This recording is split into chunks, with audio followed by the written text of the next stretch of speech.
నమస్తే, welcome to our channel. నేను మీ పద్మావతి. ఈరోజు మనతో పాటు ప్రముఖ ఆధ్యాత్మికవేత్త డాక్టర్ ముల్లపూడి సత్యనారాయణ గారు ఉన్నారు. నమస్కారం గురుగారు. నమస్కారం మా పద్మావతి గారు. గురుగారు, మిథున రాశి వారికి మే నెలలో గోచార ఫలితాల ప్రకారం చూసుకుంటే గనక అసలు ఏ విధంగా ఉండబోతుంది అంటారు వీరికి? వసుదే వసుతం దేవం కంసచాణు రమర్దనం దేవకీ పరమానందం కృష్ణం వందే జగద్గురుం.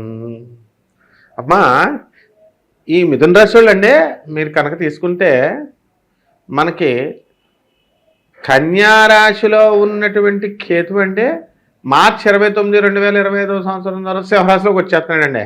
అక్కడేమో రాహు మీన రాశిలో ఉన్నవాడు కుంభరాశిలోకి వచ్చేస్తున్నాడు. ఆ తర్వాత ఇక్కడేమో మనకి గురుడేమో వృషభ రాశిలో ఉన్నాడండి.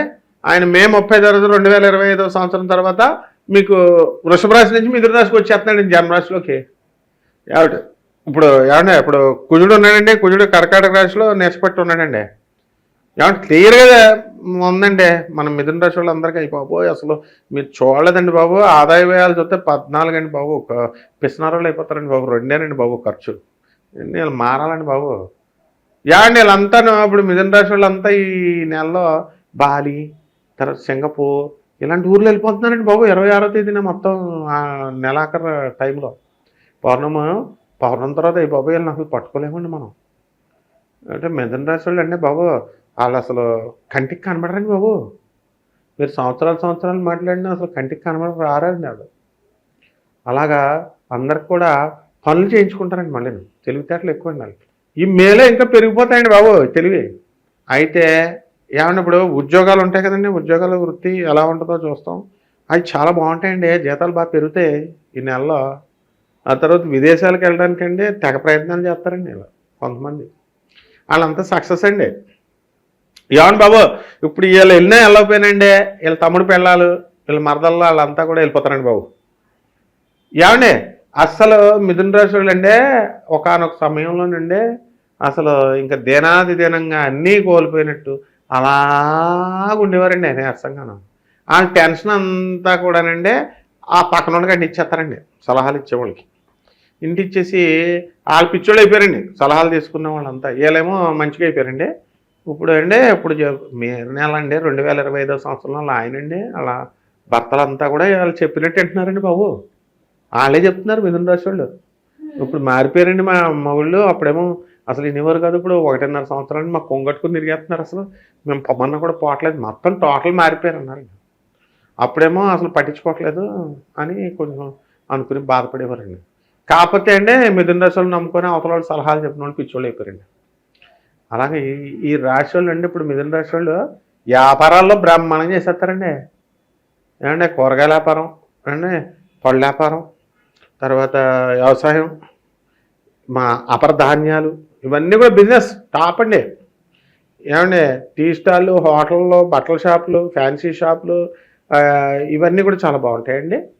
తర్వాత మనకి అసలు ఏ వ్యాపారం అండి, ఎనప వ్యాపారం అసలు బాగుండకూడదండి. వీళ్ళకి ఎనప వ్యాపారం బాగుంటుందండి బాబు. Electronics sales service, Bajaj electronics లాంటివి ఉంటాయి కదండి, అలాంటి షాపులు పెట్టేస్తారండి వీళ్ళు. ఏమని బాబు వీళ్ళు బ్యాంక్ బ్యాలెన్స్ 50 లక్షలు ఉంటుందండి. ఏమని చెప్తారు తెలుసండి ఇలా? సీక్రెట్ ఫెలోస్ అండి వీళ్ళు. మా దగ్గర డబ్బులు లేవంటారండి ఆడవాళ్ళు. ఈ మగవాళ్ళు కూడా పాపం వాళ్ళు మంచివాళ్ళే కానీ వాళ్ళకండి ఇచ్చేస్తే డబ్బులు ఎలాగోళ్ళకి రావాలని పాపం నానా రకాల ప్రయత్నాలు చేస్తూ ఉంటారండి. ఈ రకంగా మిథున రాశి వాళ్ళందే మొత్తం టైం ఎప్పుడైపోద్దా అని గడియారాలు చూస్తున్నట్టుగా టెన్షన్ అండి, ఓవర్ యాంగ్జైటీతో ఉంటారు వీళ్ళు. స్టూడెంట్స్ కూడా మిథున రాశి వాళ్ళు చాలా జాగ్రత్తగా చదవాలండి. మొన్నటిదాకా అండి బాలేదండి, మే 30 తర్వాత కొంచెం అప్పుడు దాకా ఏమండి డేంజర్ అండి బాబు. మొన్నటిదాకా ఇంకా ఈ మే నెల ఇంకా ఆఖరి దశ అండి. కొంతమందికి వీళ్ళకి పోలీస్ స్టేషన్ కేసులని, కోర్టు కేసులని ఇలాంటివి జరిగినాయండి. అంటే ఏం చేయకపోయినా ఇలా ఏం పెద్ద నేరస్తులు ఏం కాదండి పాపం. ఏమీ ఉండదు, మామూలుగా వీళ్ళ పిల్లలు చేసిందమ్మా, లేకపోతే ఏదో ఒక తలపోటు, ఇలాంటి అన్నింటి వల్ల ఈ కేసులు అవి వచ్చినాయండి. అవన్నీ పోయినాయండి. ఇప్పుడు పోసేసి బ్రహ్మాండం అయిపోయారండి. ఏమండి బాబు పొలాల మీద పొలాలు కొనేస్తున్నారు, ఇళ్ల మీద ఇల్లు కొనేస్తున్నారండి బాబు. 8 కోట్లు ఎట్టేసి వాళ్ళ ఆయన బెటక్ ఫ్రెండ్ వాళ్ళతో కలిసేసి సగం కింద 400 స్క్వేర్ యార్డ్స్ 400 స్క్వేర్ యార్డ్స్ అన్నట్టు తీసేసుకొని ఏమండి 8 కోట్లు పెట్టి స్థలాలు కొంటున్నారండి.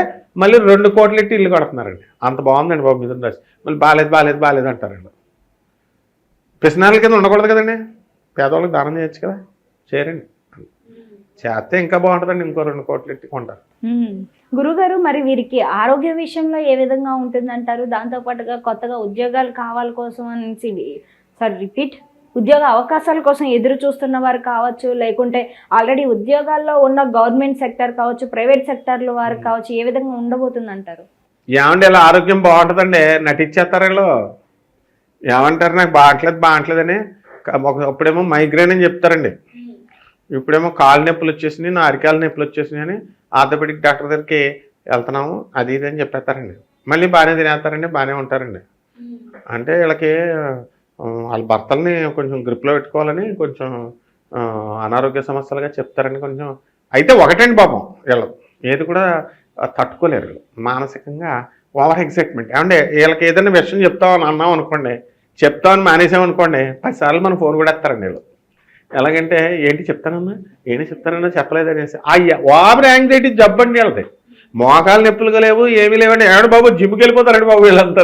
జిమ్కి వెళ్ళిపోయి మోకాలు నొప్పులు అంటే నొప్పులు 5 మందులు వేసుకుంటున్నారు అనుకోండి. కాబట్టి ఇలాంటి ఈ రోగాలు తప్ప. ఏమంటే ఇప్పుడు మీరు ఫారెన్ వెళ్ళాలా లేకపోతే డబ్బులు సంపాదించాలంటున్నారు కదండి, అది బ్రహ్మాండంగా సంపాదించారండి బాబు. ఫారెన్ కూడా వెళ్ళిపోతున్నారండి. దానికేం మీరేం చూసుకోవట్లేదండి బాబు. మొత్తం ఇప్పుడు మా రాజమండ్రిలో సగానికి సగం మంది అంతా అక్కడేనండి బాబు. మా తణుకులోను మొత్తం మా east Godavari, west Godavari district ఎవరు లేరండి బాబు. అప్పుడు మా ఊర్లో జనం ఉన్నారనుకుంటున్నారు, మా అందరూ అమెరికా వెళ్ళిపోయారండి బాబు. మొత్తం వెళ్ళిపోయారండి. ఏమండి ఇప్పుడు ఉద్యోగాల కోసం ఏమండి దుబాయ్కి అనేవారండి మన చిన్నప్పుడు. వాళ్ళకి అందరికీ అవకాశాలు వచ్చినాయండి, వెళ్ళిపోతున్నారు వీళ్ళు మిథున రాశి వాళ్ళు. ఏమండి ఇప్పుడు హైదరాబాద్ అంటే ఇదివరకు అమెరికా వెళ్ళినట్టు ఉండేదండి. ఇప్పుడు పొద్దున్న మా మేస్త్రి గారు ఉన్నారు, తాళపూడి నుంచి బుడుకుమని వెళ్తున్నారు, సాయంకాలం వచ్చేస్తారు. సాయంకాలం వెళ్తున్నారు, బుడుకుమని పొద్దున్నకి వెళ్ళిపోతున్నారు. అలాగే ఏమండి మొత్తం అన్ని ఉద్యోగాలు వస్తాయండి, మిథున రాశి వాళ్ళకి ఉద్యోగాలు రాకపోవడం లేదండి. తర్వాత దానికోసం ఎంత దూరమైనా వెళ్ళిపోతున్నారంటే, ఎన్ని ప్లేస్లోనే వెళ్ళిపోతున్నారు. ఏమండి బాబు వీళ్ళ ఆలోచనలు చాలా పెద్దగా ఉంటాయండి బాబు. ఉద్యోగాలు అంటే ఏదో సాఫ్ట్వేర్ ఇంజనీర్ జాబు, ఏదో డాక్టర్ జాబు అడుగుతారు అనుకుంటున్నారేమో మీరు. ముఖ్యమంత్రి జాబు అడుగుతారండి బాబు. మిథున రాశి వాళ్ళు మంచి తెలివైన వాళ్ళండి బాబు. ఏమంటే దేవుడు కూడా అలాగే పెడతాడండి బాబు. కలెక్టర్ జాబులు కూడా అండి నవ్వుతారండి బాబు, సరదాగా అనుకుంటున్నారు బాబు. కానీ అయిపోయి నవ్వుతాయి అక్రమ గారు. అసలు మిథున రాశి అంటే అండి అంత బాగుందని చెప్తున్నానండి. ఇప్పుడు కలెక్టర్ పోస్టులో ఉన్న వాళ్ళు సగం మంది మిథున రాశి అండి బాబా. పెద్ద పెద్ద ఉద్యోగాలు చేసేస్తారండి వీళ్ళు. చాలా తెలివైన వాళ్ళండి బాబు. ఇంకా అసలు చూసుకోకలేదండి బాబు మొత్తం. కాకపోతే ఏంటంటే వీళ్ళకి పాపం భార్యాభర్తల మధ్య కూడా అన్యోన్యత ఎక్కువైపోద్దండి బాబు వీళ్ళకి. ఇప్పుడు లేక బాధపడతారండి మిథున రాశి వాళ్ళు. మిగతా రాశి వాళ్ళు వీళ్ళకి ఎక్కువైపోతాయండి. అన్నీ కూడా ఫెసిలిటీస్ ఎక్కువ ఉంటాయండి. ఇల్లులు, రేంజ్ రోవర్ కార్లు, తర్వాత ఇదిగో విల్లాలు 3 కోట్లు, మళ్ళీ అది ఉండగానే 8 కోట్లు అన్నట్టండి. ఏమంటే మిథున రాశి వాళ్ళు అందరూ హ్యాపీగా ఉంటారండి. ఈ పౌర్ణమి తర్వాత అందరూ సంపాదించుకుంటారండి. ఏమంటే మిథున రాశి వాళ్ళ గురించి మనం చెప్పక్కలేదండి బాబు. ఎందుకంటే పంచాంగం చెప్తుందండి బాబు 14 ఆదాయం ఎవరికొంది చెప్పండి మీరు, ఏ రాశికుంది చెప్పండి. వృషభ రాశి 11 అండి. అదండి బాబు, అంత బాగుందండి బాబు మిథున రాశి వాళ్ళు. కానీ ఎంత బాగున్నప్పటికీ కూడా ఇది గోచర ఫలితం ప్రకారమే చూసుకోవచ్చు. కానీ జన్మ జాతకం అనే దాన్ని బట్టి కొంచెం వేరుంటుంది. కాబట్టి మరి మిథున రాశి వారు ఎటువంటి పరిహారాలు చేసుకోవాలంటారు ఈ నెలంతా కూడా? ఏమండి బాబు అలా కనుకండి బాబు కూడా ఎత్తారు మనల్ని. ఎందుకంటే బాగుంది గోచార రీత్యా అంటారా, వాళ్ళ వ్యక్తిగత జాతకాలు చూసుకోవాలా. మనం బాగాలేదన్నాం అనుకోండి మిథున రాశులు కాలికెత్తే మెడకెత్తే కాలికేసేస్తారండి. బాగుందన్నాం అనుకోండి బాగాలేదన్నా అంటారు, బాగాలేదన్నాం అనుకోండి ఎందుకన్నాం అంటారండి బాబు. పరిహారాలు ఏంటంటే అండి వీళ్ళకి కుజుడు బాగాలేదండి పాపం. అంటే ఇన్కమ్స్ దాని వాక్ కఠినమైపోద్దండి వాళ్ళు. అందుకని ఇప్పుడు ఉదాహరణ చెప్తాను చూడండి, పెద్ద పెద్ద గొడవలు ఉండవు. ఇప్పుడు ఎక్కడికైనా హోటల్కి టిఫిన్ తినడానికి వెళ్ళారనుకోండి, ఫ్యానే లేదనుకోండి, ఏ కమా పుట్ ద ఫ్యాన్ అంటారండి. అలాగా అప్పుడు ఆడేమనుకోండి ఫీల్ అయిపోతారు కదండి, అలా ఫీల్ అవుతారు అంతే. అందుకని మనం కుజ జపం చేసుకోవాలండి, కుజ స్తోత్రాలు చదువుకోవాలా. కుజుడికి కిలోంపావు కంది ఎరుపు రంగు వస్త్రాలు ఇచ్చి పేద బ్రాహ్మణుడికి మంగళవారం నాడు దానం చేయాలండి బాబు. ఇప్పుడు ఆ లైఫ్ అంతా హ్యాపీస్ అండి. ఇంకా తర్వాత సుబ్రహ్మణ్యేశ్వర స్వామి వారికి అంటే ఓం శరవణ భవ అన్న మంత్రంతో జపం చేయాలండి. ఈ విధంగా చేసేసండి. చండ్ర సమిధులు అని దొరుకుతాయండి, చండ్ర సమిధులు. ఆ చండ్ర సమిధులతో కనుక వీళ్ళు నిత్యాగ్నిహోత్రం చేసుకున్న సుబ్రహ్మణ్యేశ్వర స్వామి యొక్క హోమాన్ని చేసుకున్న బ్రహ్మాండంగా ఉంటుందమ్మా. చక్కగా వివరించారండి. అయితే మిథున రాశి వారికి ఏ విధంగా ఉండబోతుందో పాటుగా ఎటువంటి పరిహారాలు చేసుకోవాలో కూడా చాలా సింపుల్ గా వివరించారు. ధన్యవాదాలు. ధన్యవాదాలు.